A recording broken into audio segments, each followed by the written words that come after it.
Em nome do Pai, do Filho e do Espírito Santo. Amém. Vinde, Espírito Santo, enchei os corações dos vossos fiéis e acendei neles o fogo do vosso amor. Enviai o vosso Espírito e tudo será criado e renovareis a face da terra. A última meditação foi sobre a justiça nos pensamentos, nos juízos que fazemos a respeito dos outros. Esta meditação, a 15ª, sobre as virtudes, vai ter como tema a justiça nas palavras. E vamos começar pela primeira injustiça, a maledicência. O fariseu da parábola de Cristo, que desprezava os demais, fazia no templo uma oração vaidosa. Não sou como os demais homens, ladrões injustos. Nós achamos detestável essa arrogância do fariseu, mas devemos perguntar-nos: será que eu não penso como ele? E me orgulho também de não ser ladrão ou injusto? Talvez Deus nos sussurre ao ouvido: será que não o é? Há ladrões de carros, de casas, de bancos, de joias, de gado, de cargas. Mas há ladrões de um tesouro muitas vezes maior: a reputação, a boa fama, a honra, o bom nome.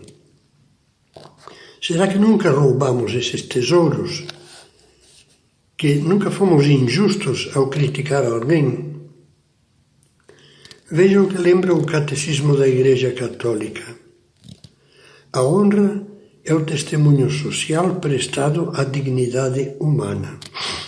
Todos gozam de um direito natural à honra do próprio nome, à sua reputação, ao seu respeito. Atropelar esse direito, portanto, é uma injustiça. Pensei como é fácil roubar esses bens morais, servindo-nos da arma da língua, falando mal, caluniando. Todos nós sabemos que falar mal sem uma razão justa sempre prejudica a pessoa criticada.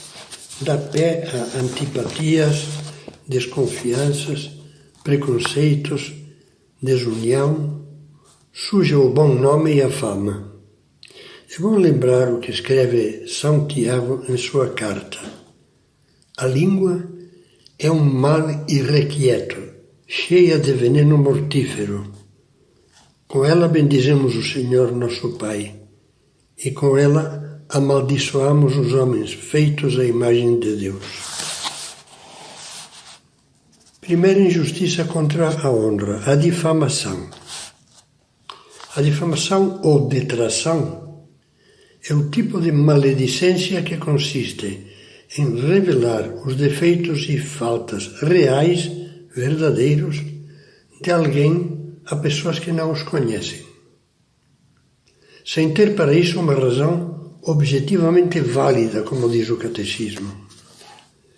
Devemos pensar que aos olhos de Deus não há um só pecado que nos manche, a nós e aos outros, irreparavelmente, que nos marque para sempre. A graça de Deus pode mudar o coração e a conduta do maior pecador arrependido e fazer do covarde um forte, do mentiroso um servidor da verdade e de um devasso um exemplo de pureza. Aos olhos de Deus, ninguém nesta vida está marcado para sempre como o gado. Pois bem, a maledicência produz o efeito nefasto de manchar, marcar a honra do próximo com uma marca difícil de apagar. Quer queiramos, quer não, quando divulgamos defeitos e faltas de alguém, a pessoa fica etiquetada. E, de fato, em muitos casos, essa imagem negativa que nós passamos é a que vai permanecer talvez até a morte. Perguntemo-nos, portanto, por que falamos mal dos outros? Por quê? Veremos que, sobretudo, por dois motivos. Ou por orgulho, porque quem fala mal julga o outro olhando com superioridade e com dureza. A pessoa humilde, pelo contrário, é compreensiva. Está bem consciente de que também tem defeitos, faltas, reconhece humildemente que custa vencê-los e que muitas vezes, mesmo tendo a maior boa vontade do mundo, volta a recair e tem que se levantar uma e outra vez. Não é verdade que isso acontece com todos nós? O orgulhoso sente como que uma necessidade de rebaixar os outros com as críticas. A muito se poderiam aplicar essas palavras enérgicas de São José Maria. Que errônea visão da objetividade! Focalizam as pessoas e as iniciativas com as lentes deformadas dos seus próprios defeitos e, com ácida desvergonha, criticam ou se permitem vender conselhos. Além do orgulho, um motivo de maledicência é a inveja. Também São José Maria põe aqui o dedo na chaga. Num ponto de sulco, diz: a maledicência é filha da inveja, e a inveja o refúgio dos infecundos. Acrescente a essa frase uma outra, tirada do livro Caminho. O despeito afiou a tua língua. Cala-te. Não esqueça que a difamação, essa divulgação de faltas verdadeiras, mas não conhecidas, pode ter muita gravidade. Concretamente, a maledicência tem a mesma gravidade que as faltas que se divulgam entre as pessoas que as desconhecem. Por exemplo, comentar só detalhes de preguiça de alguém pode ser uma falta leve, mas revelar pecados graves não conhecidos, adultério, aborto, enganos que causaram danos morais graves, etc., é sério. Divulgar isso sem motivo, porque pode haver motivo, tem a mesma gravidade que o pecado que se divulga. Não acha bom fazermos um pouco de exame íntimo para ver se não há dentro de nós algum desses males? Segunda injustiça, a calúnia. Caluniar é atribuir aos outros, mentindo, faltas que não cometeram. Diz o Catecismo: por palavras contrárias à verdade, a calúnia prejudica a reputação dos outros e dá ocasião a falsos juízos a respeito deles. A calúnia procede muitas vezes da frivolidade irresponsável, que repete informações falsas de pessoas ou da mídia contra a honra alheia, sem ter base nem comprovação alguma, só por tagarelice ou pelo prazer de criticar. Pior ainda se visa deliberadamente, por ódio, preconceito ou inveja, destruir, desprestigiar, afundar mentindo pessoas ou instituições, a igreja, uma entidade religiosa, uma escola, uma empresa, uma associação, etc. A calúnia nunca se justifica e é um pecado mais grave quando se deixa a fama e a vida da pessoa ou da entidade caluniada seriamente prejudicada. Deveres de justiça.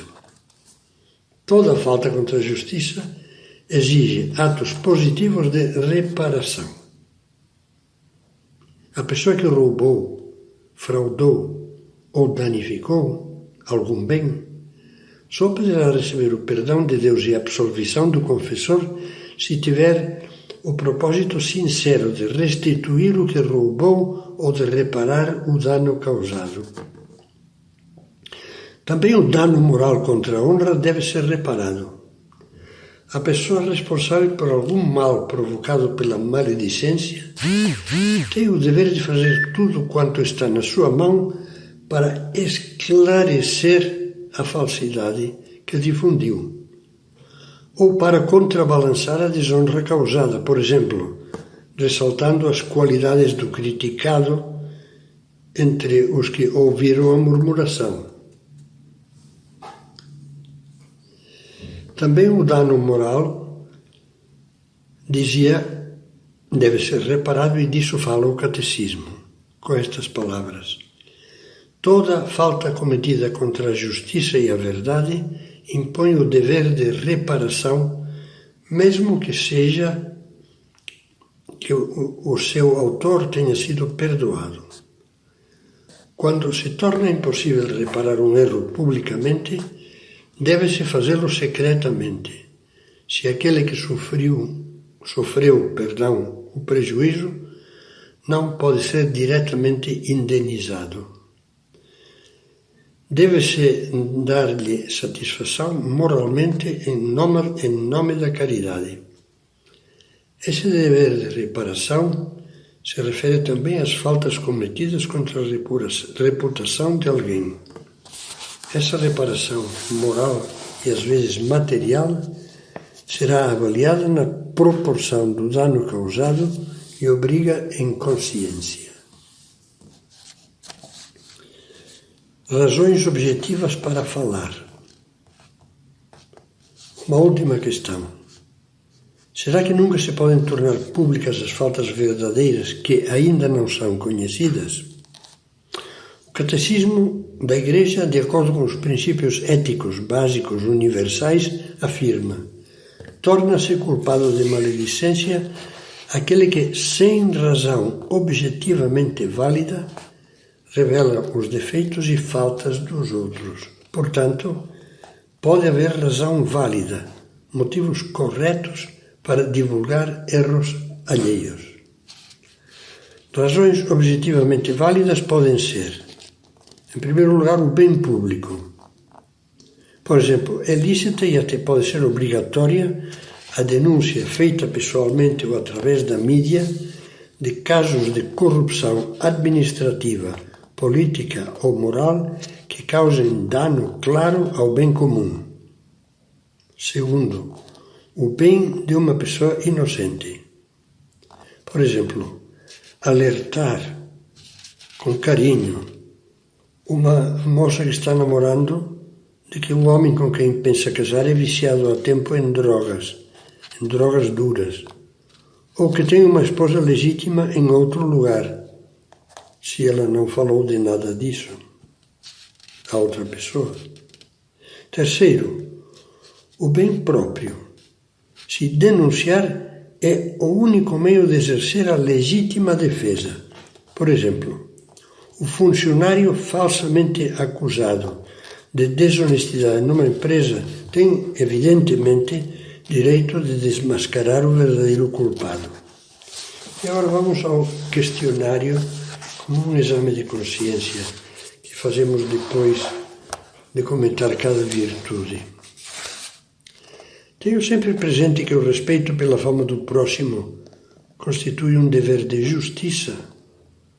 Sou consciente da gravidade que encerra lesar injustamente a boa fama de alguém.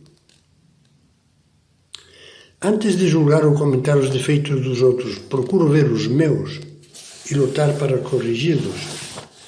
Percebo que só a pessoa humilde e sincera, que se conhece a si mesma e sabe que tem bastantes defeitos, só essa pessoa tem condições de compreender e avaliar os outros.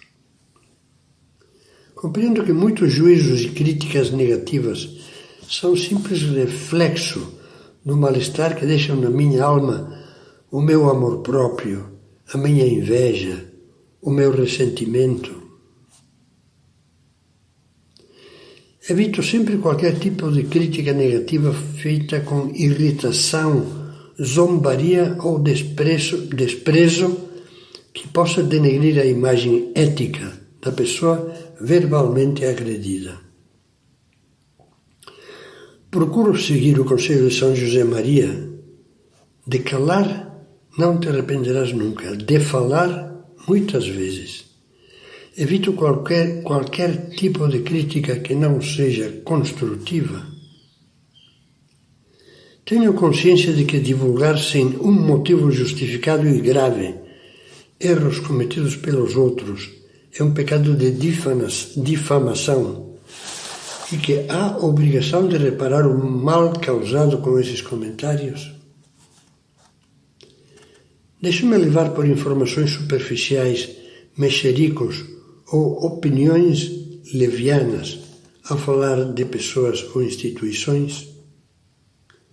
Percebo que esses comentários precipitados podem ser verdadeiras calúnias. Fiz tudo quanto era preciso para reparar o mal que os meus comentários podem ter causado à fama e à honra de outros.